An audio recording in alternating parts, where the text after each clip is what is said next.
പത്തനംതിട്ട അടൂരിൽ loan app തട്ടിപ്പുകൾ വ്യാപിക്കുന്നു. 2 വർഷത്തിനിടെ 5ഓളം കേസുകളാണ് അടൂരിൽ മാത്രം രജിസ്റ്റർ ചെയ്തത്. ക്രെഡിറ്റ് നാവിഗേറ്റർ എന്ന ആപ്പ് ഡൗൺലോഡ് ചെയ്ത് വീട്ടമ്മയെ മോർഫ് ചെയ്ത് ചിത്രങ്ങൾ പ്രചരിപ്പിക്കുമെന്ന് ഭീഷണി സന്ദേശം ലഭിച്ചു.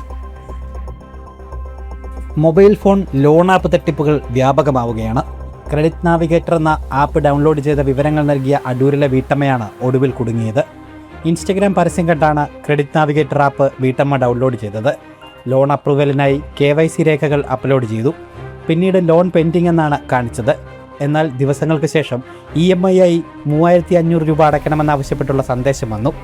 വീട്ടമ്മ ഈ സന്ദേശത്തോട് പ്രതികരിക്കാതിരുന്നതോടെ ഫോണിലെ കോൺടാക്റ്റുകളും നിർണായക രേഖകളും കയ്യിലുണ്ടെന്നും വീട്ടമ്മയുടെ മോർഫ് ചെയ്ത ചിത്രങ്ങൾ കോൺടാക്റ്റിലുള്ളവർക്ക് അയച്ചു കൊടുക്കുമെന്നും ഭീഷണി സന്ദേശവും വന്നു. തുടർന്നാണ് വീട്ടമ്മ പോലീസിൽ പരാതി നൽകിയത്. സംഭവത്തിൽ പോലീസ് അന്വേഷണം പുരോഗമിക്കുകയാണ്. 2 വർഷത്തിനിടെ ഇത്തരത്തിലുള്ള 5ാമത്തെ കേസാണ് അടൂരിൽ രജിസ്റ്റർ ചെയ്തത്. ഡിജിറ്റൽ തട്ടിപ്പുകൾക്കെതിരെ വ്യാപകമായ ബോധവൽക്കരണം നൽകിയിട്ടും കെണിയിൽ വീഴുന്നവരുടെ എണ്ണം വർദ്ധിക്കുന്നത് പോലീസിന് തലവേദനയാവുകയാണ്. ജനം, പത്തനംതിട്ട.